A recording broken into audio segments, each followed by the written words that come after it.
Hello everyone, welcome to our YouTube channel. दोस्तों, आपको thumbnail से ही पता चल गया होगा कि हम लोग यूपी पीजीटी 2021 का गेस्ट पेपर करने वाले हैं इनऑर्गेनिक केमिस्ट्री। गेस्ट पेपर का यहाँ पे मतलब ये है कि जो क्वेश्चन हम लोग करने वाले हैं काफी इंपॉर्टेंट हैं। इसमें से भी आपको कुछ क्वेश्चन देखने को मिल सकते हैं, पहली बात। दूसरी बात, क्वेश्चन जरूरी नहीं है कि आपको मिले ही, तो कॉन्सेप्ट का आपका रिवीजन होगा। ठीक है, जिस कॉन्सेप्ट पे बेस्ड, क्योंकि मैंने ये कोशिश की है आपके सारे इंपॉर्टेंट क्वेश्चन और उस पर बेस्ड जो क्वेश्चन पूछे जाते हैं वो आपके यहाँ पे सारे के सारे कवर हो जाए। ठीक है, तो चलिए स्टार्ट किया जाए। अगर आप चैनल पे नए हैं तो प्लीज चैनल को सब्सक्राइब कर लीजिए और वीडियो को जरूर लाइक करिए और ज्यादा से ज्यादा लोगों तक शेयर करिए। स्टार्ट किया जाए, आप भी जवाब देने की कोशिश करिएगा। पहला क्वेश्चन आपके सामने है, the gas which blocks association of oxygen to hemoglobin is। वह गैस जो हीमोग्लोबिन से ऑक्सीजन के मिलने को अवरोधित कर देती है। देखिए, यूपी पीसीएस प्री 1999 में पूछा गया क्वेश्चन है। यहाँ पे ये जरूरी नहीं है कि ये क्वेश्चन कब पूछा गया है, ये छोड़िए। बात ये है कि आपको सारे कॉन्सेप्ट रिवाइज हो जाए। ठीक है, तो आपको ये पता है इसका जवाब क्या होगा। इसका जवाब हो जाएगा ऑप्शन डी। ठीक है, नेक्स्ट क्वेश्चन पे चलेंगे, देखेंगे क्या है। नेक्स्ट क्वेश्चन आपके सामने है, मैच करना है आपको लिस्ट 1 और लिस्ट 2। ठीक है, जिसमें आपका लिस्ट 1 में है विटामिन के नाम और लिस्ट 2 में है इनकी डिफिशियंसी से होने वाली डिजीज। तो आप देखिए, विटामिन के की अगर डेफिशिएंसी हो जाए तो क्या होता है, रक्त का बहना कहीं कट जाने पे बंद नहीं होता है। यानी विटामिन के जो है ये एंटी हेमोरेजिक होता है, यानी ए का चौथा सही होगा।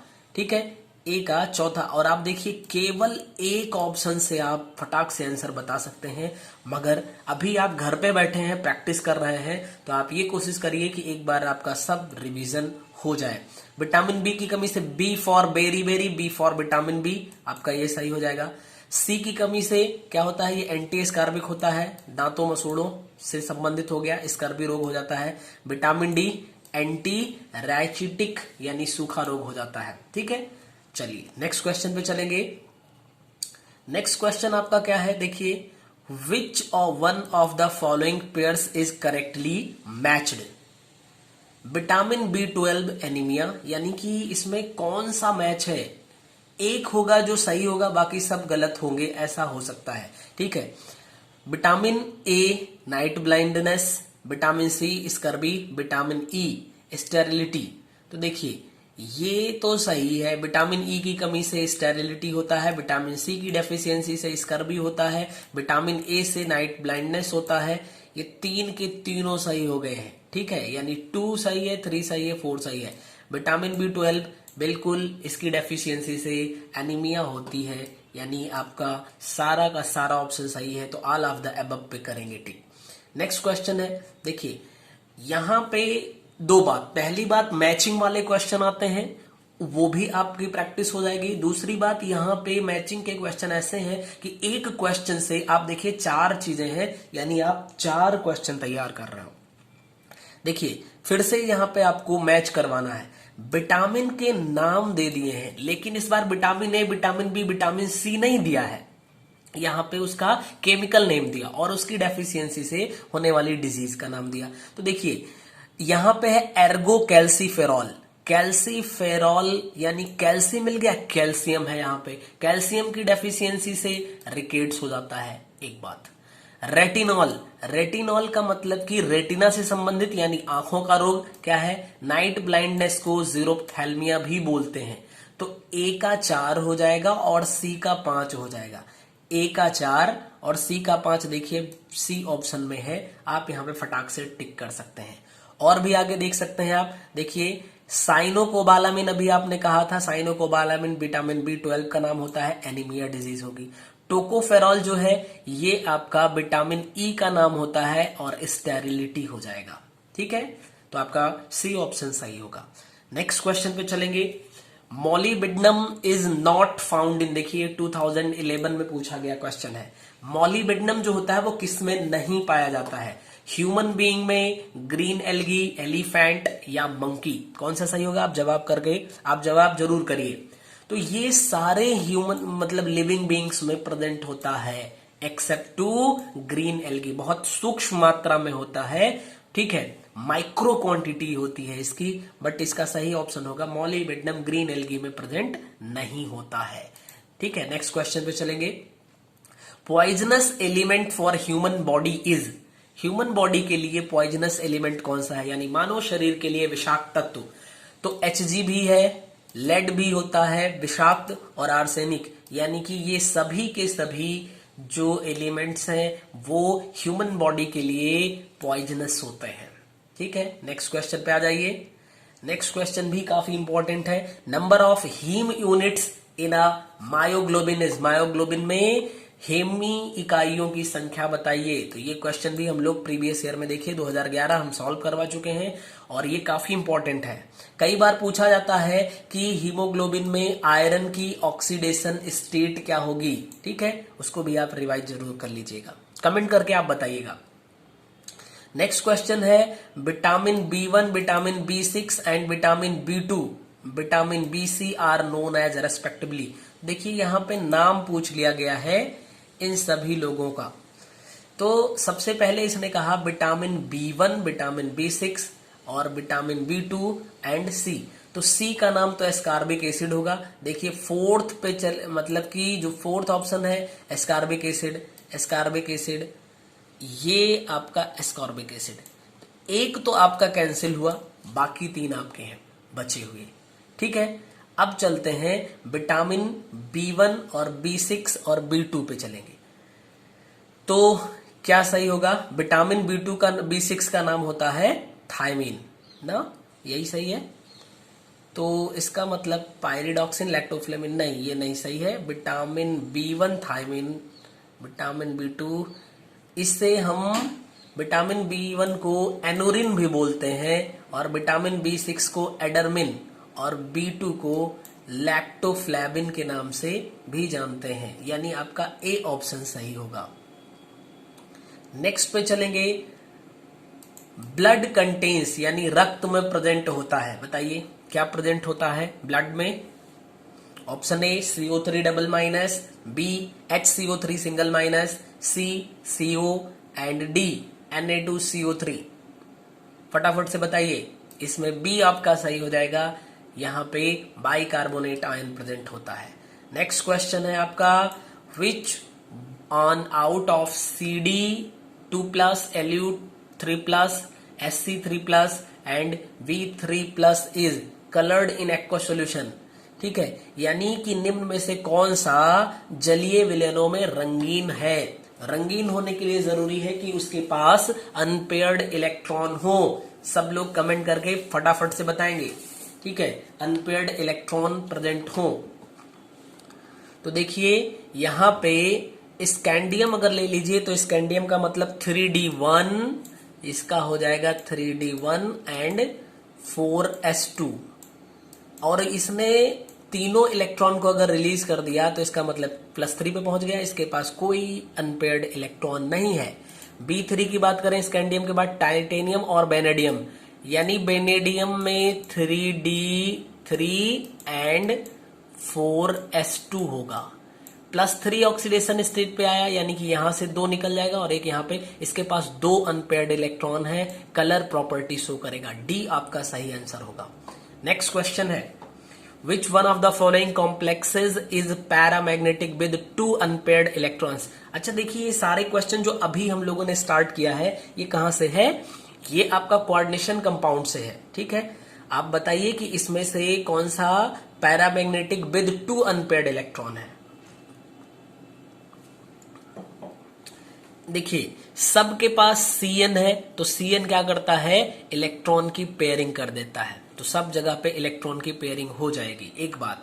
दूसरी बात, यहां पे देखिए Cr जो है +3 ऑक्सीडेशन स्टेट पे है, Fe +3 ऑक्सीडेशन स्टेट पे है, यहाँ पे Cr +2 ऑक्सीडेशन स्टेट पे है, एंड यहाँ पे Fe +2 ऑक्सीडेशन स्टेट पे है। यहाँ पे दोनों +3 और यहाँ पे दोनों +2 ऑक्सीडेशन स्टेट पे है। क्रोमियम का अगर आप देखिए तो क्रोमियम को लिखेंगे क्या आप 3d5 and 4s2, 3d5 and 4s2। अगर +3 ऑक्सीडेशन स्टेट पे है यानी 3 इलेक्ट्रॉन यहां से हटेंगे तो 2 यहां से हटा दो, 1 यहां से हटा दो, बचेंगे यहां पे 4 इलेक्ट्रॉन को ये पेयर कर देगा, यानी कि +3 ऑक्सीडेशन स्टेट वाले में तो नहीं होगा। दूसरे ऑप्शन पे चलिए, यहां पे +2 ऑक्सीडेशन स्टेट है यानी इनको हटा देगा, इनको हटाने के बाद यहां पे 5 बचेंगे। अगर पेयरिंग करेगा भी तो 2-2 की पेयरिंग तो कर देगा, यानी 1 अनपेयर्ड बच जाएगा, यानी बी का ऑप्शन सही हो जाएगा। ठीक है, नेक्स्ट क्वेश्चन पे आ जाइए। Coordination number and oxidation number of Cr in K3Cr C2O4 whole thrice R, यानी K3Cr C2O4 होल थ्राइज में Cr की समन्वय संख्या और ऑक्सीकरण संख्या क्रमशः है। आपको पता है कि जितने यहां पे number of pair of electron donate किए जाते हैं लिगेंड के द्वारा सेंट्रल मेटल को, उसको बोलते हैं कोऑर्डिनेशन नंबर, और ऑक्सीडेशन नंबर तो हम कैलकुलेट करते हैं। तो देखिए ये एक डाइडेंटेट लिगेंड है या बाइडेंटेट लिगेंड, तो यहां पे 3 लगा हुआ है यानी 3 दूना 6 यहां पे हो जाएगा, यानी कि या इसके 6 में से 3 हटा देंगे +3 ऑक्सीडेशन स्टेट आ जाएगा, और समन्वय संख्या 3 दूना 6, तो 6 और 3 बी ऑप्शन आपका सही हो जाएगा। ठीक है, नेक्स्ट क्वेश्चन पे आएंगे। The effective atomic number of the central metal in K3FeCN whole 6 is, ठीक है, यानी कि K3FeCN होल 6 में केंद्रीय धातु आयन की प्रभावशाली परमाणु संख्या बतानी है आपको। क्या करेंगे, सबसे पहला काम Fe को देखिए, Fe का होता है 26 हो गया, और उसके बाद यहाँ पे एक लिगेंड, ये मोनोडेंटेट लिगेंड है, तो एक लिगेंड 1 पेयर ऑफ इलेक्ट्रॉन देगा, तो 6 का मतलब 12 दे देंगे, यहाँ पे 12 इलेक्ट्रॉन इसके पास हो गया। और ऑक्सीडेशन स्टेट इसका निकाल दीजिए, तो ऑक्सीडेशन स्टेट +3 है यानी 3 इलेक्ट्रॉन यहां से कम कर दीजिए, तो कितना हो जाएगा 26 12 38, 38 में से 3 हटा दीजिए, 35 आपका आंसर हो जाएगा। नेक्स्ट क्वेश्चन पे आ गए हम लोग। The value of magnetic moment in Bohr magnetron unit of CrCO whole 6 is, CrCO whole 6 का चक्रण चुंबकीय आघूर्णमान बोर मैग्नेट्रॉन इकाई में बताइए। देखिए ये क्या है, मोनोडेंटेट लिगेंड है यहां पे, तो ऑक्सीडेशन नंबर तो यहां पे 0 होता है, लेकिन तो यहां पे आपको बताना है मैग्नेटिक मोमेंट। तो मैग्नेटिक मोमेंट के लिए आप चलेंगे, यहां पे देखेंगे number of electron, unpaired electron कितने हैं। तो Cr में अगर अनपेयर्ड इलेक्ट्रॉन देखे जाए तो 3d5 होता है, यानी कि 4 अनपेयर्ड इलेक्ट्रॉन हो जाएंगे। हम निकालेंगे कैसे, √n और n+1 से, ठीक है। यहां से आप चलेंगे तो ये टोटल बन जाएगा लगभग 20, यानी 4 पॉइंट समथिंग आ जाएगा। सी आपका सही हो जाएगा, क्योंकि 4 का स्क्वायर 16 हो जाएगा, उससे थोड़ा सा ज्यादा हो जाएगा, ठीक। तो 4.9 आप लगा सकते हैं। हाँ, एक बात और कि कई बार आपको क्या होता है कि एग्जैक्ट आंसर निकालने में लग जाएंगे ना, तो बहुत टाइम लग जाएगा। तो आप ये भी समझिए, अप्रोक्सीमेशन मेथड लगाइए और फटाफट से आप आंसर पे 90% केसेस में पहुंच जाएंगे। नेक्स्ट है, colour of TiH2O whole 6 triple plus is purple due to, किसकी वजह से इसका कलर जो है वो क्या होता है, पर्पल कलर का होता है। तो कोई भी जो डी ब्लॉक के एलिमेंट या फिर कोऑर्डिनेशन कंपाउंड में चलेंगे तो यहां पे कलर के लिए आप एक बात याद रखिएगा, डी ट्रांजिशन ऑफ इलेक्ट्रॉन, ठीक है। डी ट्रांजिशन ऑफ इलेक्ट्रॉन की वजह से, और किसी ट्रांजिशन की वजह से यहां पे नहीं, डी ट्रांजिशन की वजह से कलर प्रॉपर्टी आती है। ड्यू टू लेंथेनाइड कॉन्ट्रैक्शन, यानी लेंथेनाइड संकुचन के कारण, ऑप्शन ए है FeCO और Ni हैव इक्वल साइज, दूसरा है Zr and HF have equal size, option C है all F block elements have equal size, and option D है all isoelectronic ions have equal size. तो ये कई बार हमें क्वेश्चन मिला हुआ है। जर्कोबियम और हाल्फनियम की इक्वल साइज होती है due to lanthanide contraction. Next question पे चलेंगे, देखेंगे क्या है। Which of the following complex is diamagnetic. Diamagnetic का मतलब यानी निम्नलिखित जटिल आयनों में से कौन प्रतिचुंबकीय है, यानी किसके पास अनपेयर्ड इलेक्ट्रॉन नहीं है। तो देखिए दो लोग यहां पे दिख रहे हैं, एक निकिल, निकिल का तो अगर आप इलेक्ट्रॉनिक कॉन्फ़िगरेशन करेंगे तो 3d8 और 4s2 बन जाएगा। और अगर आप बात करें किसकी, CO की, कोबाल्ट की, तो इसका हो जाएगा 3d7 एंड 4s2। अब आइए यहां पे, तो यहां पे जो F है CO में, CO की ऑक्सीडेशन नंबर यहां पे 3 हो जाएगा, 3 हो जाएगा यानी कि 3d6 बचेगा। यहां पे 3d6 अगर बचेगा तो F वीक फील्ड लिगेंड है, ये पेयरिंग नहीं कर पाएगा। ठीक है, ये क्या रह जाएगा, ये आपका पैरामैग्नेटिक रह जाएगा। यहां पे आइए Cl है, Cl भी वीक फील्ड लिगेंड है, पेयरिंग नहीं कर पाएगा क्योंकि यहाँ पे +2 ऑक्सीडेशन स्टेट निकल की है, तो 2 हटा देंगे तब भी 8, यानी यहाँ पे अनपेयर्ड इलेक्ट्रॉन रह जाएंगे, पैरामैग्नेटिक नेचर का हो जाएगा। नेक्स्ट पे आ जाएंगे NH3। देखिए NH3 क्या कर देगा, ये स्ट्रॉन्ग फील्ड लिगेंड है, ये इलेक्ट्रॉन को पेयर कर देगा। और अगर इलेक्ट्रॉन को पेयर कर रहा है +2 ऑक्सीडेशन स्टेट पे, तो 5 और 3 8, केवल 2 इलेक्ट्रॉन इसके बचेंगे। ठीक है, ये पेयरिंग कर देगा, यहां पे आपको कोई भी इलेक्ट्रॉन नहीं मिलेगा। CN4, NiCN4, यहां भी देखिए +2 ऑक्सीडेशन स्टेट Ni की निकल के आएगी, Cn भी पेयरिंग कर देगा।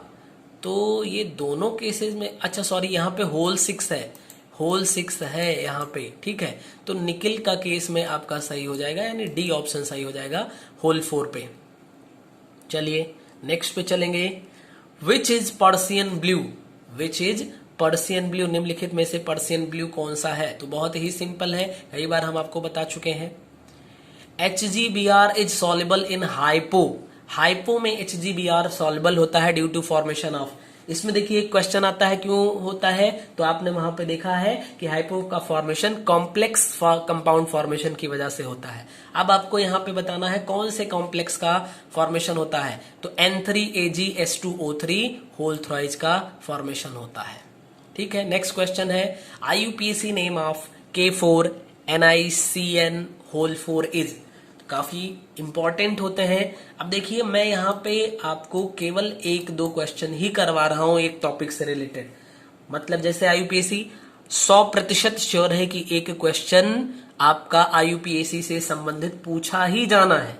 ठीक है, और काफी इजी होता है, आप जरूर कर ले जाएंगे। सबसे पहले तो निकिल की ऑक्सीडेशन स्टेट 4 और 4, ये K4NiCN होल 4, तो 4 4, ये 4 - 4 + 0 हो गई। ऑक्सीडेशन स्टेट से देखिए खाली आप क्वेश्चन फटाक से कर सकते हैं, कुछ नहीं करना है। ठीक है, पहले इसका नाम लिखते हैं, पोटेशियम हो गया, टेट्रासाइनो निकिलेट, क्योंकि CN निगेटिव फील्ड लिगेंड है इसलिए लास्ट में 8 लग जाता है।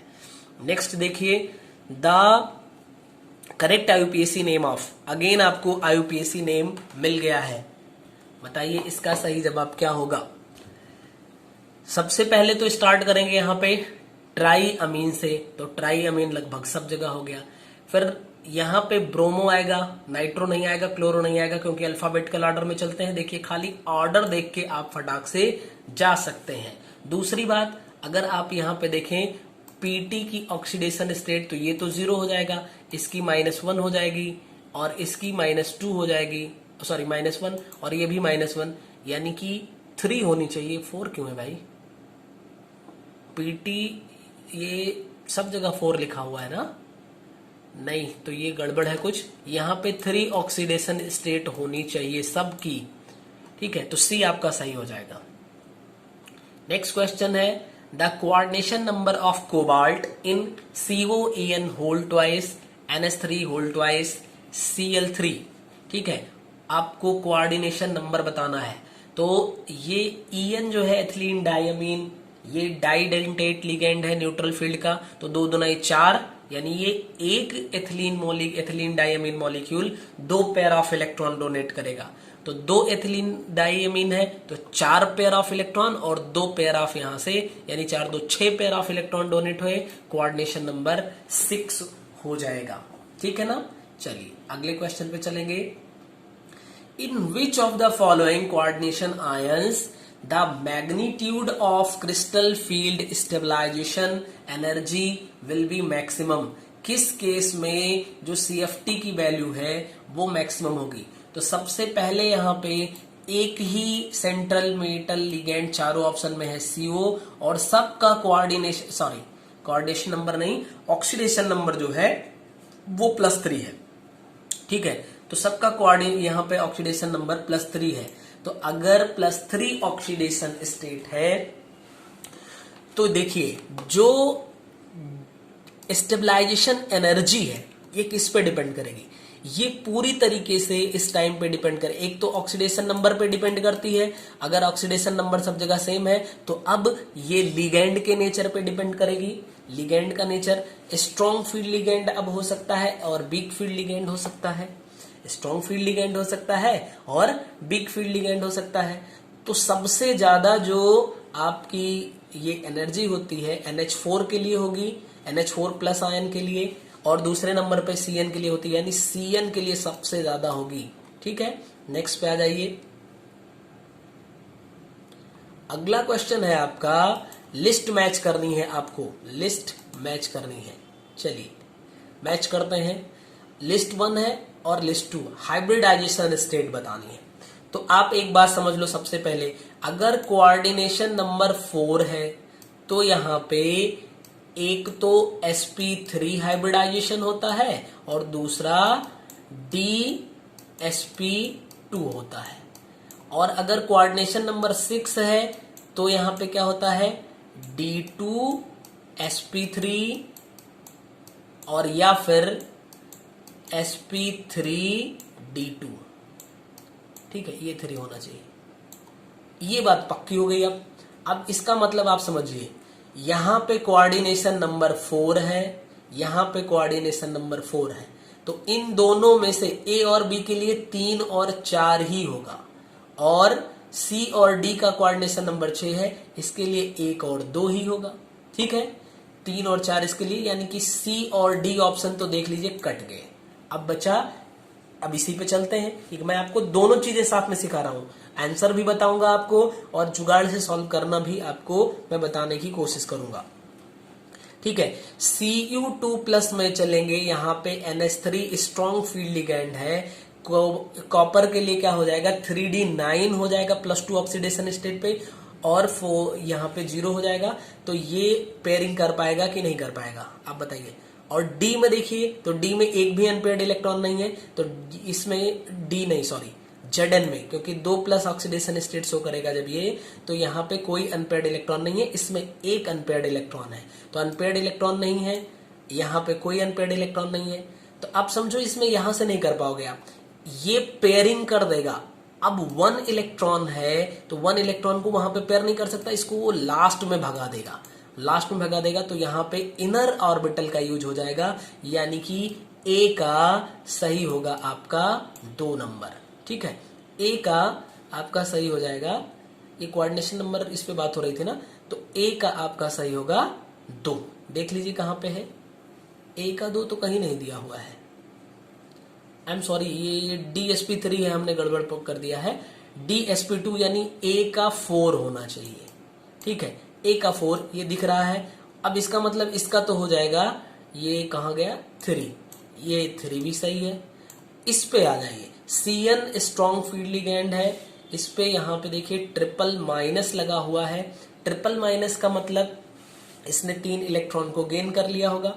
ठीक है, ऑक्सीडेशन स्टेट यहां पे देखा जाए तो +3 आ जाएगी, +3 ऑक्सीडेशन स्टेट का मतलब D6 और S2 होता है, D5 बचेगा, ये पेयरिंग कर देगा, और जब पेयरिंग कर देगा तो यहाँ पे यानी D का 2 हो जाएगा, D का 2 हो जाएगा, और B ऑप्शन आपका सही हो जाएगा। नेक्स्ट पे आ जाएंगे, देखेंगे अगेन आपको लिस्ट मैच करनी है। यहाँ पे कंपाउंड गिवन है और साथ में उनका स्ट्रक्चर गिवन है, ठीक है। हाइब्रिडाइजेशन स्टेट की हेल्प से आप लगा सकते हैं।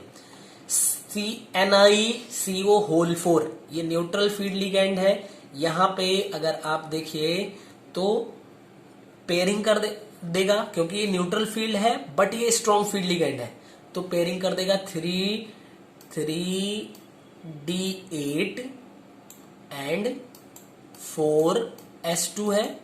और जैसे ही ये पेयरिंग करेगा इनर डी ऑर्बिटल यूज होगा जो स्क्वायर प्लेनर ज्योमेट्री दे देगा, यानी बी का 3 सही हो जाएगा। और देखिए जैसे बी का 3 पे पहुंचेंगे आपको जवाब मिल गया।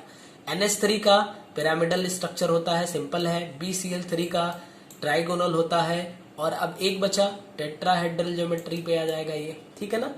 नेक्स्ट क्वेश्चन पे आ जाइए। The correct order for wavelength of absorption in visible region is. तो देखिए विजिबल रीजन में किसका एब्जॉर्प्शन सबसे ज्यादा होगा, अगर ये आप जान गए तो समझ लीजिए आधा काम तो आपका हो गया, क्योंकि सब जगह निकिल ही है और ऑक्सीडेशन स्टेट भी सब जगह सेम ही है। तो अगर ऑक्सीडेशन स्टेट सेम है और मेटल सेम है तो किस पे पूरी बात डिपेंड करेगी, सारी की सारी बात डिपेंड करेगी ऑक्सीडेशन स्टेट पे, ठीक है। I am sorry, nature of ligand पे।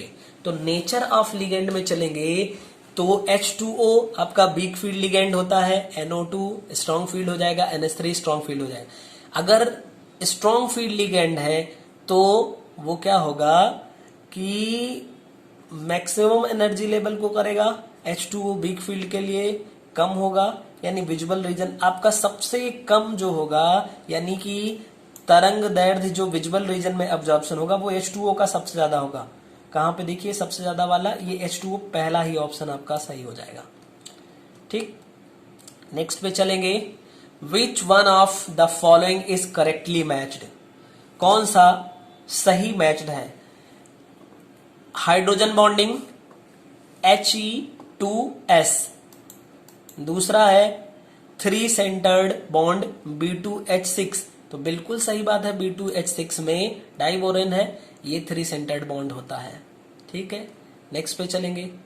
अगेन देखिए यहीं से 2C2E बॉन्ड B2H6 लगाएंगे, बहुत ही सिंपल बट इंपॉर्टेंट है, काफी इंपॉर्टेंट है।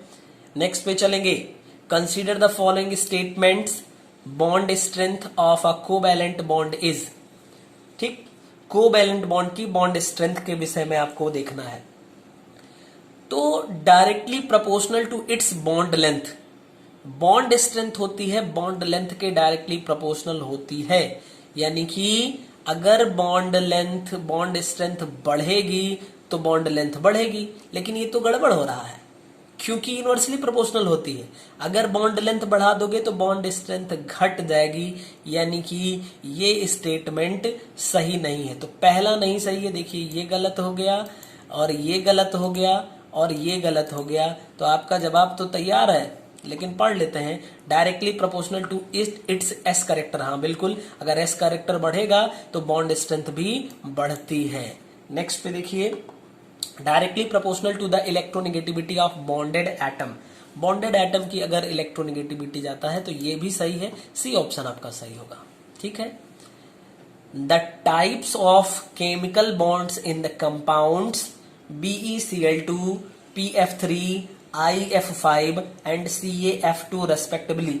तो सबसे पहली बात CaF2 कैल्शियम फ्लोराइड, ये एक आयनिक बॉन्ड है। तो देखिए ये आयनिक बॉन्ड है, आयनिक बॉन्ड है, और बाकी के सारे दोनों ऑप्शन गलत हो गए। एक बात BeCl2 जो है ये कोवैलेंट बॉन्ड है, तो ये बी ऑप्शन भी कैंसिल हो गया। बताइए फटाक से आप लगा लीजिए। वैसे भी बाकी ये सारे के सारे कोवैलेंट है और CaF2 जो है वो आयनिक है। तो मैं ये दिखाने की कोशिश कर रहा हूं, मैं आपको डायरेक्ट आंसर बता सकता हूं, लेकिन मैं ये दिखा रहा हूं कि आप इसमें से एक ऑप्शन जानेंगे, 2 ऑप्शन जानेंगे, तब भी आप कर ले जाएंगे। इस टाइप के क्वेश्चन में बहुत टफ नहीं आते हैं, ठीक है। The decreasing order of dipole moment of hydrogen HF, HCl, HBr and HI। आप समझिए यहाँ पे, यानी कि H तो सब जगह सेम है, तो फिर क्या है, एटम दूसरा वाला है, यानी फ्लोरीन, क्लोरीन, ब्रोमीन, आयोडीन बदल रहा है। टोटली ये डिपेंड करेगा किस पे, हाइड्रोजन फ्लोराइड पे। Dipole moment I am sorry, hydrogen fluoride कह रहे हैं, इलेक्ट्रोनिगेटिविटी पे, इलेक्ट्रोनिगेटिविटी ज्यादा होगी, डायपोल मोमेंट ज्यादा हो जाएगा। यानी कि इसी ऑर्डर में सेट कर दीजिए और आपका सही जवाब हो जाएगा। नेक्स्ट पे चलेंगे। नेक्स्ट आपको देखना है, देखिए बेकिंग सोडा आपको पता है, सबको पता होगा, NaHCO3, सही है। दूसरे नंबर पे लाफिंग गैस सबको पता होगी, Na2। अगर दो आपको पता है तो देखिए B का 2 और C का 1, B का 2 C का 1, B का 2 C का 1, दिख गया ना एक ऑप्शन में। आप फटाक से टिक मार दो, मतलब आप केवल 2 ऑप्शन जान रहे थे और आप सही आंसर लगा के आ जाएंगे। ठीक है, वैसे भी बहुत आप सभी लोग अच्छे से पढ़े हैं, तो फास्टजेन का COCl2 एंड लूनार कास्टिक का AgNO3 होगा, ये आप सभी लोगों को आता है। लेकिन मेरा ये कहने का मतलब है कि अगर किसी को, कोई बंदा ऐसा है जिसको कंफ्यूजन हो रहा है, तो 1-2 में भी श्योरिटी है, तब भी आप फटाक से सही करेंगे। नेक्स्ट है, among B2H6, AlCl3, HCF2 and NiCO4 the electron deficient center is। तो देखिए B2H6 तो इलेक्ट्रॉन डेफिशिएंट सेंटर है नहीं, HCF2 ये भी यहां पे तो लोन पेयर प्रेजेंट है नहीं, AlCl3 तो है, ठीक है। और इसका मतलब ये ऑप्शन कैंसिल हुआ, ये ऑप्शन कैंसिल हुआ, ये ऑप्शन कैंसिल हुआ, AlCl3। अब देखिए यहां पे थोड़ी सी हो गई दिक्कत, ठीक है, इलेक्ट्रॉन डेफिशिएंट सेंटर की बात किया। वैसे एक चीज जानिए, BH3 इलेक्ट्रॉन डेफिशिएंट सेंटर होता है, लेकिन जब ये डाइमेराइजेशन कर लेता है तब इलेक्ट्रॉन डेफिशिएंट सेंटर नहीं रह जाएगा। फिर भी हम इसको कहेंगे कि ये मिसप्रिंटिंग है, B2H6 नहीं होना चाहिए, अदरवाइज से आप B पे लगा सकते हैं। नेक्स्ट क्वेश्चन पे चलेंगे। Thermal stability of chlorine chlorides of alkali metals follow the order. बताइए कौन सा ऑर्डर होगा सही। क्षारीय धातुओं के, क्लोराइडों के ऊष्मीय स्थायित्व का क्रम। तो जो क्षारीय धातुओं के क्लोराइड होते हैं उनकी stability, thermal stability top to bottom चलेंगे तो डिक्रीज करती जाती है। इसका मतलब आपका पहला ही ऑप्शन सही होगा। नेक्स्ट पे चलेंगे। Which one is least basic oxide amongst BeO, MgO, CaO and BaO? इन सब में किसके ऑक्साइड सबसे ज्यादा बेसिक होंगे? तो एक बात समझिए, ये Be है, Mg है, Ca है, O है, ये क्षारीय मेटल्स हैं, ठीक है, मृदा क्षारीय, ठीक है, एल्कलाइन अर्थ मेटल है। अब आप समझो टॉप टू बॉटम चलेंगे तो क्या होगा, इनका बेसिक कैरेक्टर घटता है, बेसिक कैरेक्टर बढ़ता है, ठीक है। इसका मतलब BaO का बेसिक कैरेक्टर सबसे ज्यादा हो जाएगा, तो आप डी ऑप्शन को चूज कर सकते हैं। नेक्स्ट पे आएंगे, which of the following has been arranged in increasing order of covalent character. तो कोवैलेंट कैरेक्टर के इंक्रीजिंग ऑर्डर में चलना है। आप समझो ये पहले ब्लॉक से है, ये दूसरे ब्लॉक से है, ब्लॉक नहीं ये ग्रुप बोलना चाहिए हमें, तीसरे ग्रुप से है और चौथे ग्रुप से है। यानी क्या है, अगर हम लेफ्ट टू राइट चलेंगे तो जो कंपाउंड्स होंगे यानी एलिमेंट्स के क्लोराइड है उनका कोवैलेंट कैरेक्टर बढ़ता है, तो ए ही ऑप्शन हमारा सही हो जाएगा। नेक्स्ट पे चलेंगे। Paranitrophenol has higher melting point than orthonitrophenol due to, यानी ऑर्थोनाइट्रोफेनॉल की अपेक्षा पैरानाइट्रोफेनॉल के उच्च गलनांक का कारण है। बताइए क्या सही होगा। काफी इजी क्वेश्चन है और काफी इंपॉर्टेंट है। हाइड्रोजन बॉन्डिंग होती है विद इन द मॉलिक्यूल, ठीक है। इसका मतलब विद इन द मॉलिक्यूल जब होगा तो उसको इंट्रामॉलिक्यूलर हाइड्रोजन बॉन्डिंग कहते हैं, क्योंकि यहां पे दोनों दिया है। इंटर मॉलिक्यूल का मतलब दो मॉलिक्यूल्स के एटम्स के बिटवीन हो, और इंट्रामॉलिक्यूलर का मतलब एक ही मॉलिक्यूल के एटम्स के बिटवीन में हो, ठीक। चलिए नेक्स्ट क्वेश्चन है। लिस्ट 1 और लिस्ट 2 को आपको मैच करवाना है, ठीक है। अब आप समझिए यहां पे भी वही काम है। अगर 1 2 आप समझेंगे तो फटाफट से आंसर निकाल ले जाएंगे। नेस्लर्स रिएजेंट को आप पहचानते हैं, क्या है? 5 सही होगा, यानी बी का 5। देखिए जैसे ही बी के 5 पे चलेंगे, खाली आपको एक जगह बी का 5 दिख रहा है, आपका आंसर मिल गया। 22 लूकास रिएजेंट अगर आप चलेंगे तो ये देखिए एनहाइड्रस ZnCl2, यानी कि ए का 4 हो जाएगा। अगर आप ए का 4 देखेंगे तब भी एक ही जगह पे मिल रहा है। वाह क्या बात है, ठीक है ना। और बाकी आप नहीं भी जान रहे हैं तब भी आपका काम हो जाएगा, ठीक है ना। चलिए नेक्स्ट पे चलते हैं। Consider the following statements associated with oxy acids of phosphorus. Phosphorus के ऑक्सी एसिड्स यानी ऑक्सी अम्लों से संबंधित निम्न कथनों पर विचार कीजिए। पहला देखिए, H3PO4 is a tribasic acid. Tribasic acid अगर आप यहाँ पे P बनाइए, डबल बॉन्ड से O बनाइए और फिर O, फिर से O एंड फिर से O, ठीक है। 3 जगह पे यहाँ से H लग जाएगा तो ट्राइबेसिक है, बिल्कुल सही है। In H3PO3 all 3 hydrogen atoms are ionisable. नहीं, H3PO3 में 1 और 2 हाइड्रोजन जो ऑक्सीजन से अटैच्ड हैं वो आयोनाइजेबल होंगे, तीसरा वाला नहीं होगा, यानी कि ये ऑप्शन आपका नहीं सही है। The salts of orthophosphoric acid are extensively used as fertiliser. सही है, इसका यूज फर्टिलाइजर की तरह यूज किया जाता है, यानी फर्स्ट एंड थर्ड सही होगा। फर्स्ट एंड थर्ड, ये डी ऑप्शन आपका सही हो जाएगा, ठीक है ना। नेक्स्ट क्वेश्चन पे चलेंगे, देखिए क्या है। ये भी क्वेश्चन काफी अच्छा है और इंपॉर्टेंट है। The nature of P4H10 molecule is. तो P4H10 का जो स्ट्रक्चर होता है वो टेट्राहेड्रल होता है और अभी हम लोगों को ये कई बार मिल चुका है, ठीक है। Which of the following molecules या ions has square planar geometry.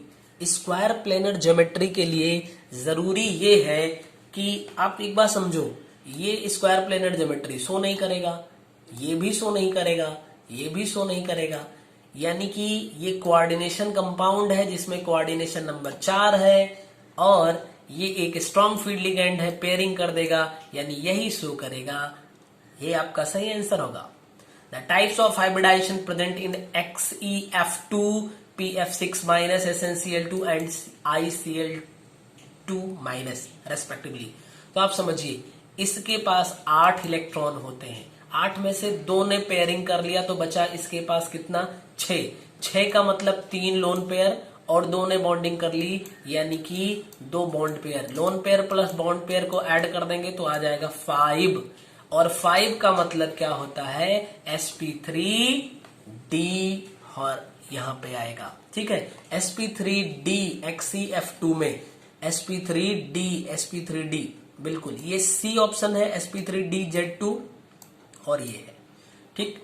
pF6 पे आ जाएंगे, pF6 single minus, SnCl2 ICl2- पे आ जाइए। तो देखिए इसके पास कितने हैं? 7 इलेक्ट्रॉन होने चाहिए और 1 इलेक्ट्रॉन और लगा हुआ है। अगर आप यहां से चलिए, देखिए 7 इलेक्ट्रॉन इसके पास है, 1 और 8 और 2 इसने पेयरिंग कर लिया, 8 2 10 का हाफ कर दीजिए, यानी sp3d यहां भी आ जाएगा क्योंकि टोटल 5 बन रहे हैं, ठीक है। टोटल यहाँ पे 5 बन रहे हैं, तो आपका समझ लीजिए। वैसे भी समझ सकते हैं कि 2 ने बॉन्ड पेयर कर लिया, यानी 2 बॉन्ड पेयर हैं, बचे यहाँ पे 5 और 1 6, यानी 3 लोन पेयर, 3 2 5। sp3d2 देखिए sp3d और sp3d इन दोनों में सेम होगा और आपका आंसर सी सही हो जाएगा, ठीक है। बाकी पे आप डायरेक्टली भी निकाल सकते थे। नेक्स्ट क्वेश्चन पे चलेंगे, यहां भी आपको लिस्ट मैच करनी है। चलिए लिस्ट मैच किया जाए। Number of bonding and non bonding electron pairs present on the central atom. इसमें कितने बॉन्डिंग और कितने नॉन बॉन्डिंग जो एटम है वो प्रेजेंट हैं।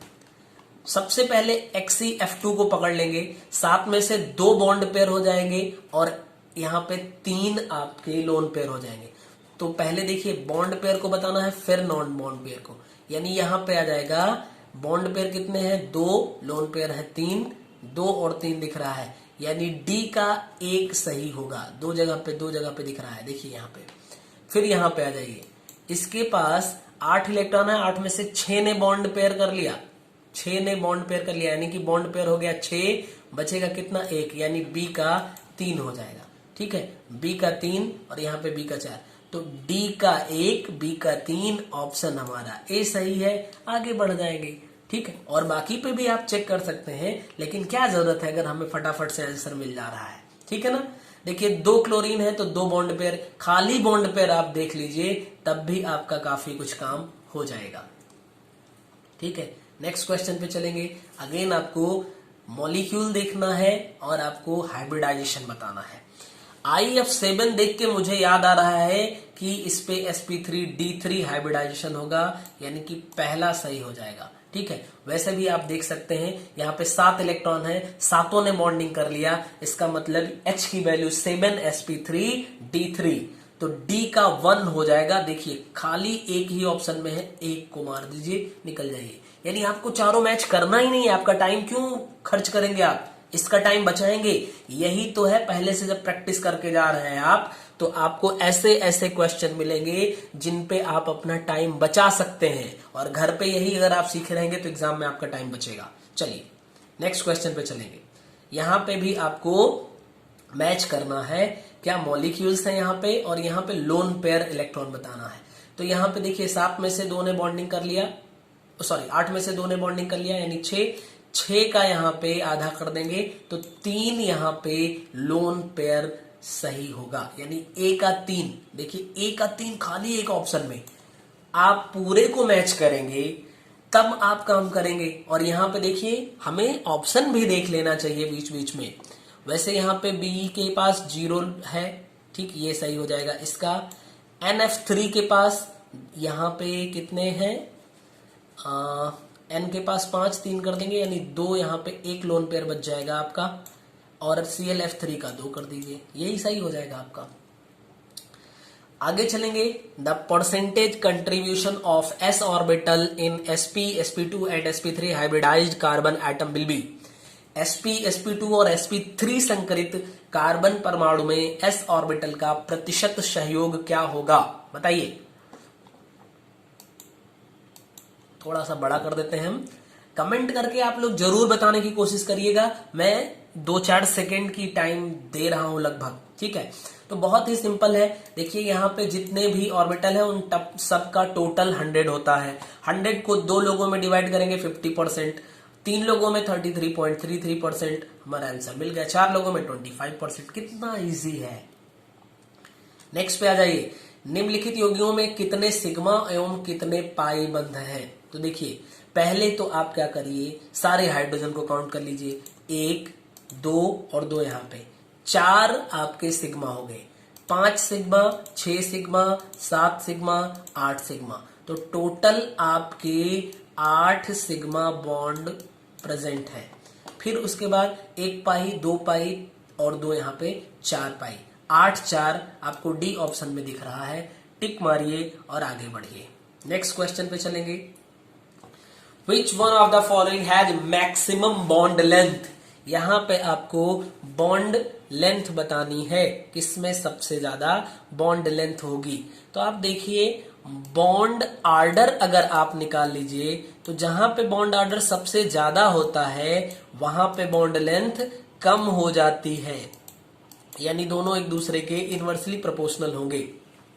ठीक ना, इसमें देखिए एक ऑक्सीजन के पास 2 इलेक्ट्रॉन, इसका हम 3d4 लिख सकते हैं, यानी 4 इलेक्ट्रॉन 4 इलेक्ट्रॉन, 4 मिलके कितना हो जाएगा। अब देखिए एक बात और कि अगर नंबर ऑफ इलेक्ट्रॉन जो है मॉलिक्यूलर ऑर्बिटल थ्योरी के अकॉर्डिंग ये ग्रेटर है कितने से, 14 के। ठीक है, 14 से ग्रेटर है तब आप क्या करेंगे, और अगर कम है 14 से तब आप क्या करेंगे। ये 2 केस यहाँ पे चलता है। ठीक है, ये आपके 2 केस चलते हैं। तो अगर नंबर ऑफ इलेक्ट्रॉन जो है वो 14 से ज्यादा है तो ये आप याद रखिएगा कि पहले यहाँ पे 1 और 2 और 2, ठीक है, ये बॉन्डिंग के इलेक्ट्रॉन हो जाएंगे। और इसी को उठा के पलट दीजिए, तो जब पलट देंगे तो 2 ऊपर चला जाएगा और 1 नीचे चला जाएगा। ठीक, ये याद रखिएगा क्योंकि इसी में थोड़ा सा कंफ्यूजन होता है। बस आपका काम हो गया। तो 4 इलेक्ट्रॉन यानी कि यहाँ पे तीनों में पहले फिल होगा, 6 इलेक्ट्रॉन फिल हो जाएगा, 2 ऊपर चला जाएगा। 6 में से 2 हटा देंगे, कितना आएगा 4 का आधा कर दीजिए, क्योंकि क्या हम निकालते हैं bond order is equal to half of number of bonding minus anti bonding. तो 6 में से 2 को घटाएंगे, आधा कर देंगे, बॉन्ड यहाँ पे जो ऑर्डर आ जाएगा वो 2 आ जाएगा। इस केस में चलेंगे तो 1 इलेक्ट्रॉन कम करेंगे तो यहां से कम होगा, यानी इस बार 6 में से आप क्या करेंगे, 2 नहीं 1 घटाएंगे तो 5 बचेगा, 5 का आधा 2.5 हो जाएगा। अगली बार क्या करेंगे, 1 इसमें और ऐड कर देंगे, तो 6 में से इस बार आपको 2 यहां पे था, 3 घटाना पड़ेगा, तो ये 1.5 आ जाएगा। और फिर से वापस से 1 और ऐड कर देंगे तो 6 में से 4 घटा देंगे यानी 2, बॉन्ड ऑर्डर यहाँ पे 1 आ जाएगा। यानी इस केस में बॉन्ड ऑर्डर की वैल्यू सबसे कम है, तो बॉन्ड ऑर्डर सबसे कम तो बॉन्ड लेंथ सबसे मैक्सिमम डी सही हो जाएगा। ठीक है, चलिए नेक्स्ट क्वेश्चन पे चलेंगे। नेक्स्ट क्वेश्चन देखिए क्या है, विच one of the following molecules is paramagnetic. निम्न में कौन सा अणु पैरामैग्नेटिक है। पैरामैग्नेटिक का मतलब जिसके पास अनपेयर्ड इलेक्ट्रॉन होंगे। ठीक, इसके पास देखिए 1s2 और 1s2 मॉलिक्यूलर ऑर्बिटल थ्योरी लगाएंगे, यहाँ पे दोनों इलेक्ट्रॉन पेयर्ड हैं, ये डायामैग्नेटिक हो जाएगा। इसका 3d5 होता है, 2p5 होता है। इसका जब देखेंगे तो 2p5 यानी 5 5 10 हो जाएगा, 10 में से 6 नीचे आ जाएंगे और ऊपर जाएगा 4। ठीक है, तो यहाँ पे अनपेयर्ड इलेक्ट्रॉन होगा। यहाँ पे 3 यानी ये पैरामैग्नेटिक कैरेक्टर का हो जाएगा। इसमें देखिए 3 3 6 हो जाएगा, 6 के 6 नीचे चला जाएगा, ये डायामैग्नेटिक का हो गया। और O2 में बात करेंगे तो 4 4 8, ये भी पैरामैग्नेटिक आपका दिख रहा है। ठीक है, ये भी आपका पैरामैग्नेटिक, ये दोनों पैरामैग्नेटिक हैं आपके, ये और ये, क्योंकि दोनों में अनपेयर्ड इलेक्ट्रॉन है। ठीक है, नेक्स्ट क्वेश्चन पे चलेंगे। आपको अगेन क्या करनी है, लिस्ट मैच करनी है। ठीक है, अभी आपने निकाला हुआ था O2 का, वैसे भी आप समझ लीजिए O और O2 का जब आप स्ट्रक्चर बनाते हो तो ऐसे पाते हो, यानी इनके बीच में 2 बॉन्ड है, तो इसके लिए बॉन्ड ऑर्डर हो जाएगा 2। अगर आपने एक प्लस चार्ज कर दिया तो इसका बॉन्ड ऑर्डर थोड़ा सा बढ़ गया, 2.5 हो गया। N2 यहाँ पे N ट्रिपल बॉन्ड N बनाते हो यानी कि 3, और 1 तो अगर आप भूल भी रहे हो तो हो गया काम, यानी क्या सही हो जाएगा, 4 1 2 3, 4 1 2 3 सी ऑप्शन में मिल रहा है, टिक कर दीजिए, आगे निकल जाइए।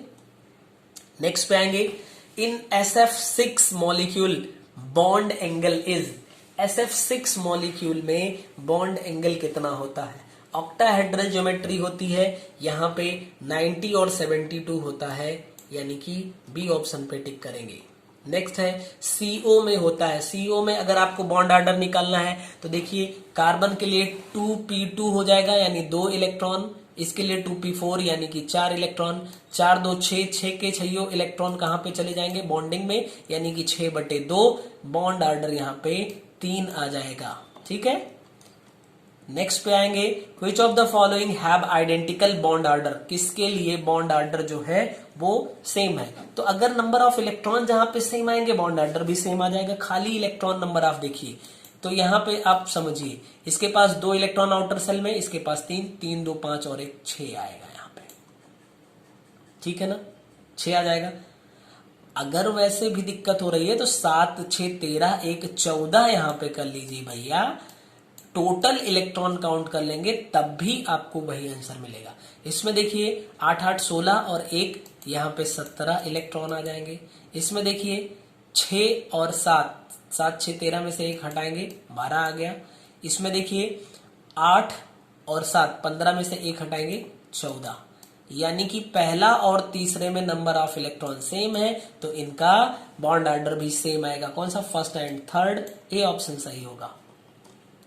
नेक्स्ट पे चलेंगे, देखेंगे the value of ionic radii of Li+, Na+, Be+ and B+, ये क्या होगा। तो देखिए लिथियम है यहाँ पे, और लिथियम के बाद फिर बेरिलियम है, और फिर बोरान है, और यहां पे है सोडियम, यहां पे +1 +2 आइसो इलेक्ट्रॉनिक कर दिया। तो आइसो इलेक्ट्रॉनिक जब कर देगा इन तीनों को, तो आप समझिए जहां पे सबसे ज्यादा प्लस होगा वो सबसे छोटी रेडियस हो जाएगी, ठीक है। यानी B++ की सबसे छोटी रेडियस, फिर Be की, और फिर Li की, और ये तो नीचे चले जाएंगे, यानी सोडियम की सबसे ज्यादा हो जाएगी। तो सोडियम की सबसे ज्यादा, फिर लिथियम, बेरिलियम, बोरान, यानी कि ये आपका सही ऑप्शन हो जाएगा। नेक्स्ट क्वेश्चन पे चलेंगे। Which one is the correct order of increasing ionic size? Ionic size का इंक्रीजिंग ऑर्डर आपको बताना है। सबकी ऑक्सीडेशन स्टेट +3 है, +3 ऑक्सीडेशन स्टेट पे बताना है। तो YB, ND, CE और LA, तो देखिए ये तीनों तो आपके एक फैमिली के हो जाएंगे, ये तीनों एक फैमिली के हो जाएंगे। तो एक फैमिली के जब हो जाएंगे तो आप समझिए लैंथेनियम, सीरियम और एनडी, ठीक है। तो जब हम चलते हैं F ब्लॉक में लेफ्ट टू राइट, तो आयनिक साइज डिक्रीज करती है, यानी कि LA की, इन तीनों में बात करें तो LA की सबसे ज्यादा होगी, इससे कम CE की होगी, और इससे कम ND की होगी, ठीक है ना। तो ये सीक्वेंस आपका सही होगा, और इन सब में सबसे कम YB की होगी, तो यही पहला आपका सही हो जाएगा, ठीक। नेक्स्ट पे आएंगे, आपको फिर से देखना है correct using the given code. आप समझिए यहाँ पे आयन दिया है आयनिक रेडियाई। अब आप इसको देख के घबराएंगे कि अरे भैया इसको हमारा सही कैसे होगा, क्योंकि यहाँ पे आपको क्या मिल रहा है, यहाँ पे देखने को मिल रहा है कि आयनिक रेडियाई गिवन है। अब हमें तो याद नहीं है, कौन कहता है याद करिए, यहाँ पे याद नहीं करना है। ये आपके सब आइसो इलेक्ट्रॉनिक है, तो सबसे ज्यादा जिसके ऊपर ज्यादा निगेटिव चार्ज है, इस समय सबसे ज्यादा दिख रहा है 2 नंबर पे, यानी A का सही हो जाएगा 2। फिर है आपका B, यानी इसका इससे थोड़ा कम हो जाएगा, फिर Na+ और कम हो जाएगा, Mg+ सबसे कम हो जाएगा, यानी आपको सीक्वेंस क्या मिला, 2 3 4 1, 2 3 4 1, सी ऑप्शन आपका सही हो जाएगा। नेक्स्ट क्वेश्चन पे चलेंगे। Na+, Mg2+, Al++, and Si4+ ions are isoelectronic. The value of ionic radii of these ions would be in the order. इनका ऑर्डर बताना है। सबसे ज्यादा Na+ की, उससे कम Mg2+, उससे कम, क्योंकि अगर प्लस चार्ज बढ़ता जाता है, आइसो इलेक्ट्रॉनिक स्पेसीज हैं, तो फिर उनकी रेडियाई डिक्रीज करती जाती है। ए ऑप्शन आपका सही होगा। नेक्स्ट देखिए, अगले क्वेश्चन पे चलेंगे। The correct order of ionic radii of Y++, La++, Eu++ and Lu++। तो यहां से देखने को हमें मिल रहा है साफ साफ कि ये तीनों सेम फैमिली के हैं, और अगर ये तीनों सेम फैमिली के हैं, ठीक है, तो ये सबसे कम एटॉमिक रेडियाई इसकी होगी, इससे छोटी इसकी होगी, और फिर इन तीनों में इसकी सबसे बड़ी होगी। ये Y देखिए, Y किस फैमिली से आएगा, ये तो सबसे छोटी, ये तो हो ही जाएगा। इनमें सबसे छोटी ये Y की होगी, फिर Lu की, फिर Eu की, यानी डी ऑप्शन आपका सही होगा। नेक्स्ट क्वेश्चन पे चलेंगे। What is the correct order of atomic radii. बड़ा सिंपल सा क्वेश्चन है कि एटॉमिक रेडियाई का सही क्रम कौन सा है। तो भैया देखिए, सबसे अच्छा बी वाला दिख रहा है, ट्रिपल- सबसे ज्यादा, फिर O डबल-, फिर F सिंगल-। ठीक, नेक्स्ट क्वेश्चन पे चलेंगे। The correct order of first ionization potential among the elements Be, B, C, N और O। अब आप समझो, इसका होता है 2p1 और इसका होता है 2s2, इसका होता है 2p2, इसका होगा 2p3 और इसका होगा 2p4। तो एक बात तो पता हो गई, फर्स्ट आयोनाइजेशन की बात हो रही है, तो ऑक्सीजन और सबसे पहले तो समझो इस साइड से हम इधर जा रहे हैं तो क्या होगा कि आयोनाइजेशन पोटेंशियल की वैल्यू बढ़ती जाती है। तो नाइट्रोजन और ऑक्सीजन में तो सबसे ज्यादा नाइट्रोजन की होगी और फिर ऑक्सीजन की होगी, ये तो पक्का हो गया। नाइट्रोजन की ज्यादा, उससे कम ऑक्सीजन की। तो अब एक ऑप्शन यहां पे दिख रहा है और एक ऑप्शन यहां पे दिख रहा है, फिर दोनों जगह कार्बन है तो ये सही है। अब देखिए यहाँ पे P1 है, एक इलेक्ट्रॉन निकालना है, यहाँ पे फुल फिल्ड इलेक्ट्रॉनिक कॉन्फ़िगरेशन है, तो Be की ज्यादा होगी, बोरान की कम होगी, इसलिए ए ऑप्शन आपका सही होगा। ठीक है, नेक्स्ट पे चलेंगे। The correct order of first ionization potential of carbon, nitrogen, oxygen and fluorine is. तो फिर से वही बात, फुलफिल्ड इलेक्ट्रॉनिक कॉन्फ़िगरेशन नाइट्रोजन का है, तो नाइट्रोजन का सबसे ज्यादा हो जाएगा। ठीक है, फिर उसके बाद ऑक्सीजन का, तो और फिर कार्बन। तो ये एक चीज एक याद रखिए आप कि कार्बन उससे ज्यादा नाइट्रोजन, उससे ज्यादा ऑक्सीजन और उससे ज्यादा नाइट्रोजन, ये तो आपको चलना पड़ेगा। ठीक है, यानी कार्बन की कम होगी, फिर उससे ज्यादा ऑक्सीजन की होगी, फिर उससे ज्यादा नाइट्रोजन की होगी और फिर सबसे ज्यादा फ्लोरीन की होगी। तो आप देखिए किस ऑप्शन में मिल रहा है, ऑप्शन सी में। ठीक है, नेक्स्ट क्वेश्चन पे चलेंगे। The correct order of electron affinities of fluorine, chlorine, bromine and iodine is. देखिए एंथैल्पीज की बात है तो सबसे ज्यादा क्लोरीन की होती है, फिर फ्लोरीन की, फिर ब्रोमीन की, फिर iodine. Chlorine, fluorine, bromine, iodine. मुझे दिख रहा है, अच्छा नहीं, यहाँ पे देखिए सिंबल चेंज कर दिया, जल्दबाजी में यही गलती हो जाती है, इसको हमें ध्यान देना है। तो डी ऑप्शन आपका सही हो जाएगा। ठीक है, नेक्स्ट क्वेश्चन पे चलेंगे। The following acids have been arranged in order of decreasing acidic strength. निम्न अम्लों को उसकी घटती अम्लता के क्रम में लिखिए। तो बड़ी सी सिंपल बात है, पहले का सबसे ज्यादा एसिडिक, फिर दूसरा, फिर तीसरा, क्योंकि यहाँ पे क्लोरीन HO तो सब सेम है, मोर इलेक्ट्रोनेगेटिव, उससे कम इलेक्ट्रोनेगेटिव और उस सबसे कम इलेक्ट्रोनेगेटिव, तो आपका सही सीक्वेंस ए ही हो जाएगा। ठीक है, काफी इंपॉर्टेंट क्वेश्चन है और इसमें से तो कई क्वेश्चन मुझे उम्मीद है कि आपको देखने को भी मिलेंगे, पहली बात। और दूसरी बात, कम से कम कुछ अच्छे क्वेश्चन का कलेक्शन है ये, जो आपके कॉन्सेप्ट को रिवाइज कर रहा है। अगर आप इस वीडियो को देख के जा रहे हैं तो निश्चित रूप से आपको जरूर लाभ होगा और आप लौट के कमेंट करके जरूर बताइएगा, या आप टेलीग्राम चैनल केमिस्ट्री नोशन के नाम से, केमिस्ट्री और नोशन में स्पेस मत दीजिएगा, सर्च करिएगा, आपको वहां पे मिलेगा। आप वहां पर डिस्कशन ग्रुप में जुड़ सकते हैं और जरूर बताइएगा। ठीक है, हम लोग एनालिसिस भी करेंगे पेपर करने के बाद में। Which set shows inert pair effect, ये क्वेश्चन भी मैं आपको बता चुका हूं और अच्छे से मैंने डिस्क्राइब किया था, तो आपका सी ऑप्शन सही होगा। नेक्स्ट पे चलेंगे, देखेंगे Which one of following is most basic in character। फिर वही वाली बात है, HF, यानी कि HF F माइनस देगा, ये आपका सही आंसर होगा। मैं थोड़ी स्पीड में चल रहा हूं, जल्दी से खत्म कर लिया जाए। The correct order of thermal stability of BaCO3, CaCO3, MgCO3 and BiCO3। ठीक है, तो BiCO3 सबसे कम हो ही जाएगा, कोई दिक्कत नहीं है, फिर CaCO3 और फिर वापस से आपका ये तो Bi यानी बिस्मिथ की बात है। यहाँ पे बोरान, कैल्शियम और मैग्नीशियम की देखिए, तो इसमें टॉप टू बॉटम चलने पर थर्मल स्टेबिलिटी बढ़ती है, यानी कि Ba की सबसे ज्यादा हो जाएगी, फिर कैल्शियम की, फिर Mg, यानी कि ए ऑप्शन आपका सही हो जाएगा।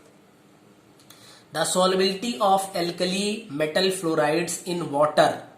तो फ्लोराइड तो सेम है, यानी टॉप टू बॉटम डिक्रीज करती है, ए ऑप्शन सही होगा आपका।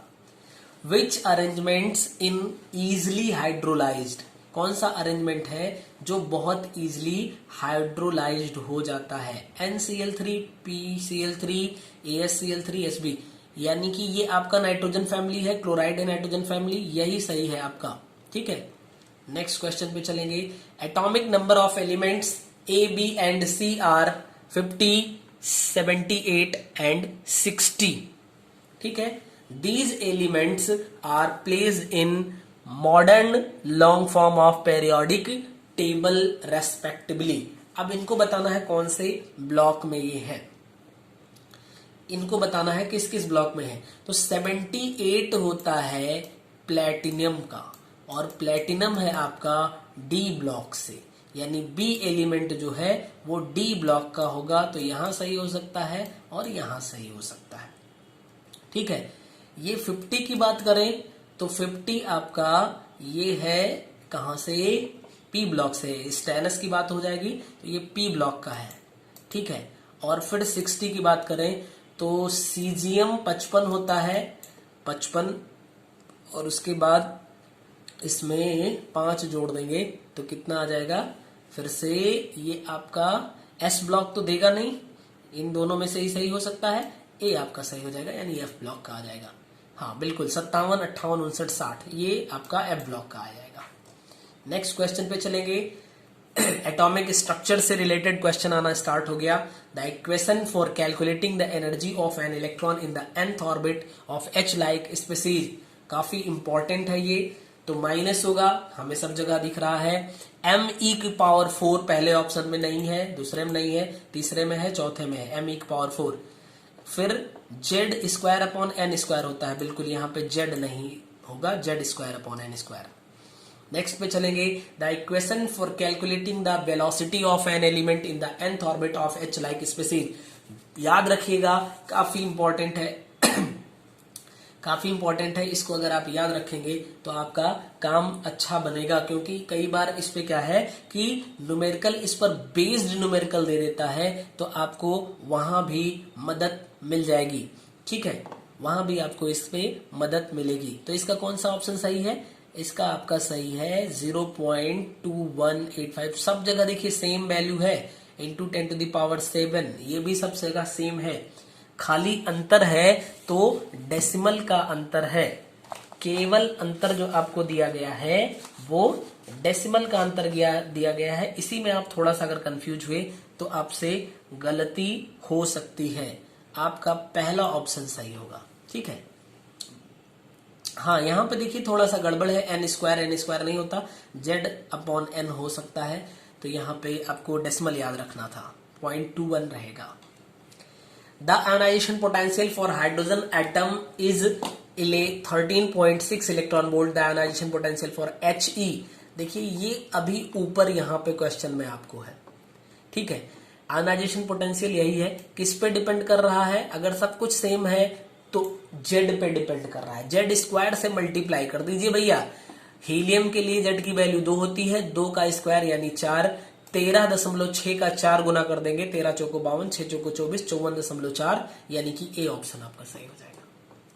नेक्स्ट पे चलेंगे। Different spectral series and related regions of a spectrum of atomic hydrogen are given below, which one is not correctly matched. ठीक है, ये इधर आपकी स्पेक्ट्रल सीरीज दी है और इधर reason.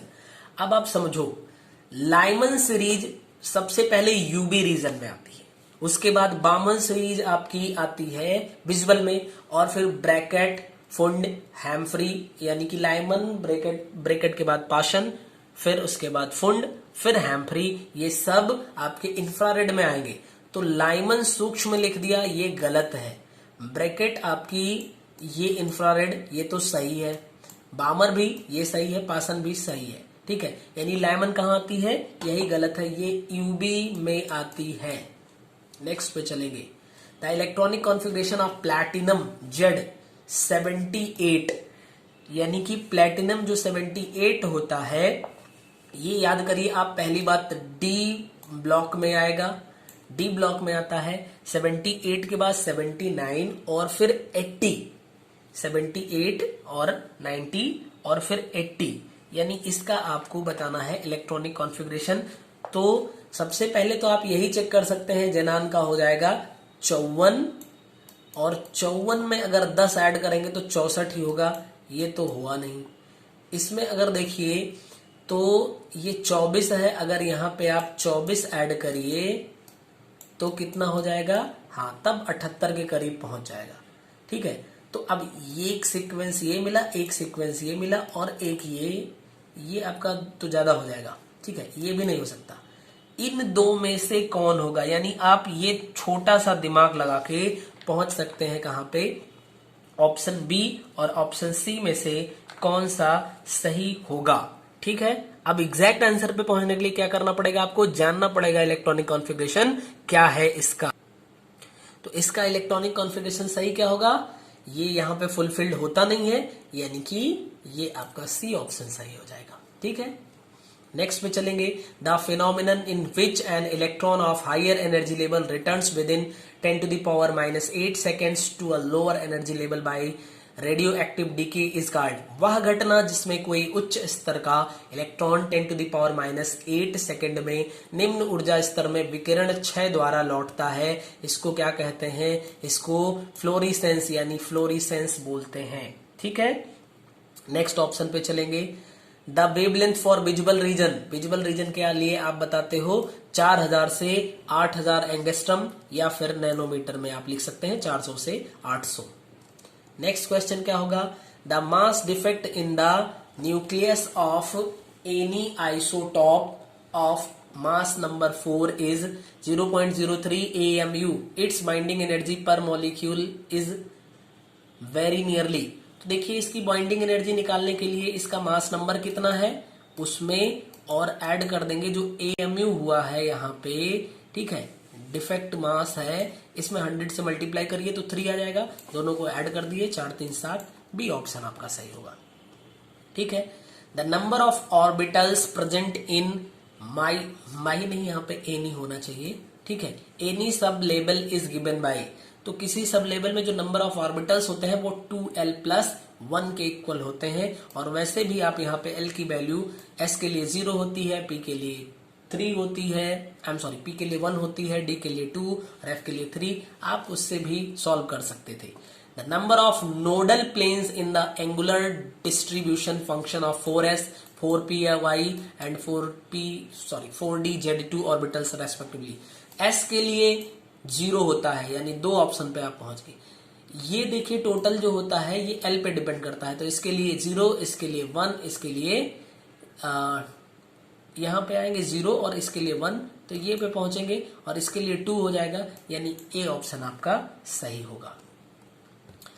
The electronic configuration of a try positive ion is 1s2 2s2 2p6 and its mass number is 27। ठीक है, ट्राई पॉजिटिव, ये 6 4 10 है, ट्राई पॉजिटिव यानी 10 और 3 पॉजिटिव ऐड कर दीजिए तो इसका जो एटॉमिक नंबर आएगा वो 13 आ जाएगा और मास नंबर यहाँ पे 27 है। न्यूट्रॉन्स एंड प्रोटॉन्स, तो प्रोटॉनों की संख्या तो होगी जो इसका एटॉमिक नंबर है, यानी 13 हो जाएगा, और फिर आप 27 में से 13 घटा दीजिए 14, बी ऑप्शन सही होगा। नेक्स्ट क्वेश्चन है आपका, the values of the 4 quantum numbers for the last electron of potassium atom will be। Potassium atom का लास्ट इलेक्ट्रॉन 4s1 होता है। 4s1 के लिए n इज इक्वल टू 4 यहाँ पे है, यहाँ पे s के लिए l की वैल्यू 0 होती है, फटाक से आंसर मिल गया। l की वैल्यू 0 है तो m की वैल्यू भी 0 और s की वैल्यू हाफ हो जाएगी।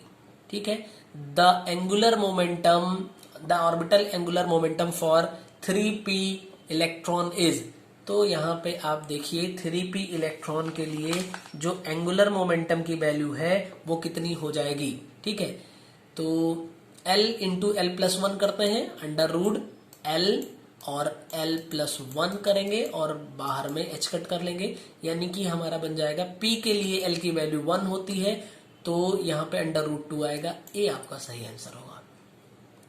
नेक्स्ट क्वेश्चन पे चलेंगे। In an atom no 2 electrons can have same values for all the 4 quantum numbers, this is called. किसी परमाणु में किन्हीं 2 इलेक्ट्रॉनों की चारों क्वांटम संख्याओं का मान समान नहीं होता है, ये किसका रूल है, इसको पाउलीज एक्सक्लूजन प्रिंसिपल कहते हैं। नेक्स्ट क्वेश्चन पे चलेंगे। Electronic configuration of nitrogen is according to 1s2 2s2 फिर 2px1 और 2py1 2pz1, यानी कि ये आपबाउ रूल को इनडायरेक्टली, आपबाउ नहीं, Hund rule of maximum multiplicity को इसने पूछा हुआ है।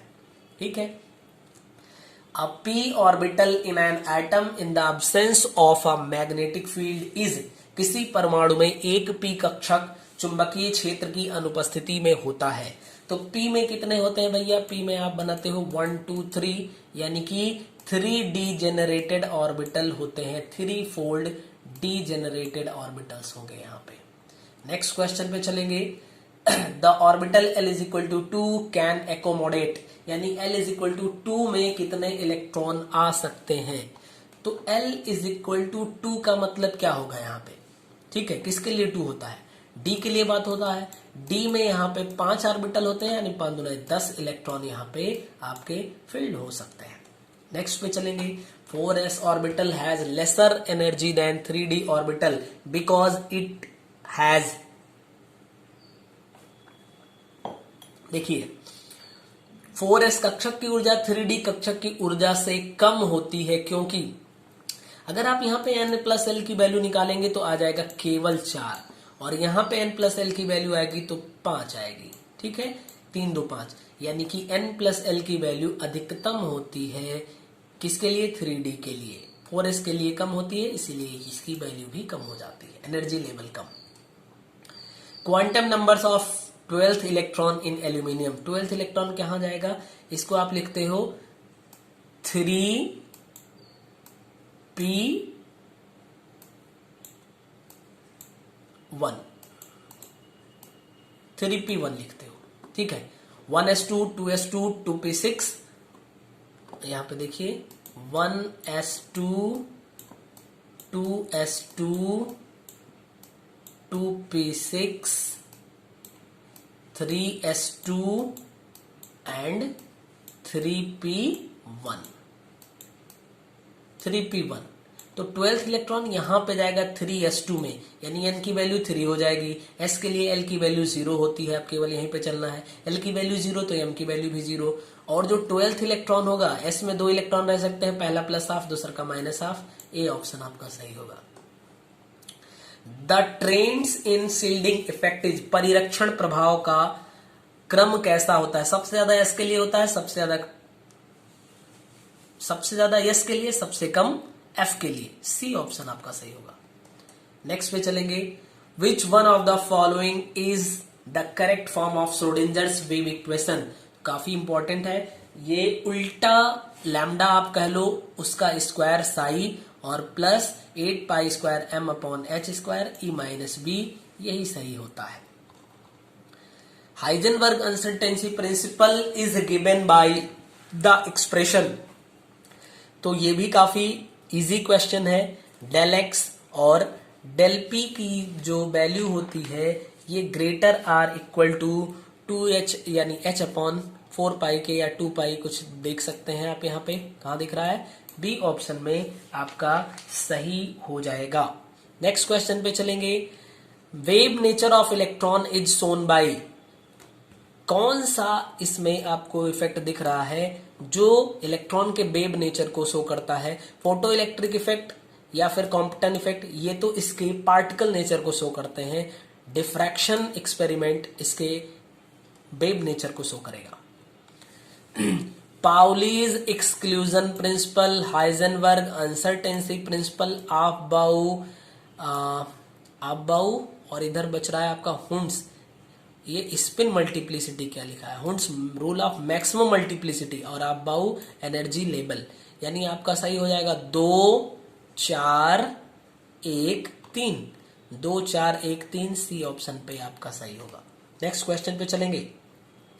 Sai square, function psi square in Schrodinger equation has significance that is represents, तो साई स्क्वायर जो होता है ये किसको रिप्रेजेंट करता है? एम्पलीट्यूड को या मैक्सिमम प्रोबेबिलिटी को या एनर्जी लेवल को या इलेक्ट्रॉन की फ्रीक्वेंसी को? काफी इजी क्वेश्चन है और बढ़िया क्वेश्चन है। ठीक है, तो ये किसको रिप्रेजेंट करता है? प्रोबेबिलिटी ऑफ इलेक्ट्रॉन को, यानी बी ऑप्शन सही होगा। नेक्स्ट क्वेश्चन पे चलेंगे। Oil drop model is related to, oil drop model जो है ये structure of liquid, surface tension, constitution of nucleus या नन ऑफ द अबव, बिल्कुल नाभिक की संरचना से संबंधित है ये। अगेन श्रोडिंगर वेव इक्वेशन आ गया है, ये दूसरे फॉर्मेट में है, तो खाली आपको ये तो सब कॉमन दिख रहा है, यहां से यहां तक कॉमन है। अंतर है कहां पे, 8 pi square m upon h square में, ये आपका देखिए, ठीक है। 2p कक्षक वाले किसी इलेक्ट्रॉन के लिए क्वांटम संख्या का मान, तो n की वैल्यू 2 हो जाएगी, p की वैल्यू 1 होती है, n2p1, ये आपका सही हो जाएगा। नेक्स्ट क्वेश्चन पे चलेंगे। The wavelength of a spectral line for an electronic transition is inversely related to, यानी एक इलेक्ट्रॉनिक ट्रांजिशन के लिए स्पेक्ट्रल रेखा की तरंगदैर्घ्य निम्न में से किससे व्युत्क्रम संबंध रखती है, ठीक है, किससे व्युत्क्रम संबंध रखती है, किसकी बात कर रहा है, ये तरंगदैर्घ्य की बात कर रहा है, ठीक है। तरंगदैर्घ्य का मतलब hc बाई लैम्डा कहेंगे, और ये क्या होता है, ये डेल ई के इक्वल होगा, और डेल ई का मतलब क्या है, E2 माइनस E1, यानी difference in the energy levels involve in the transition, ठीक है, ये सी ऑप्शन आपका सही होगा। नेक्स्ट क्वेश्चन पे चलेंगे। The ground state electronic configuration of an element is, argon का 18 हो जाएगा, 18 10 28, और 28 और 4 32 होगा, 32 का मतलब जर्मेनियम, ठीक है, 32 का मतलब क्या हो जाएगा, जर्मेनियम हो जाएगा। नेक्स्ट क्वेश्चन पे चलेंगे। 3D सीरीज में बाएं से दाएं बढ़ने पर, 3D सीरीज में बाएं से जब आप दाएं चलते हैं तो फिर क्या होता है, परमाणु त्रिज्या का मान घटता है जनरल वे में, ठीक है। और इस तरीके से आपका जो क्वेश्चन है, यानी हम लोगों ने 100 क्वेश्चन कंप्लीट कर लिया, ठीक है। इनऑर्गेनिक केमिस्ट्री से जो अच्छे अच्छे क्वेश्चन और जिनके आने की संभावना भी है, और जो आपके मैक्सिमम कॉन्सेप्ट को रिवाइज करवा रहे थे, उन क्वेश्चन को मैंने कलेक्ट करने की पूरी कोशिश की है, और उम्मीद है कि आप लोगों को ये वीडियो काफी पसंद भी आएगा। तो आप लाइक करिए और शेयर करिए। इस सीरीज में हम लोग अगली सीरीज जो है वो करेंगे ऑर्गेनिक केमिस्ट्री की, ठीक है। तो आप सभी लोग अच्छे से तैयारी करते रहिए। Thank you.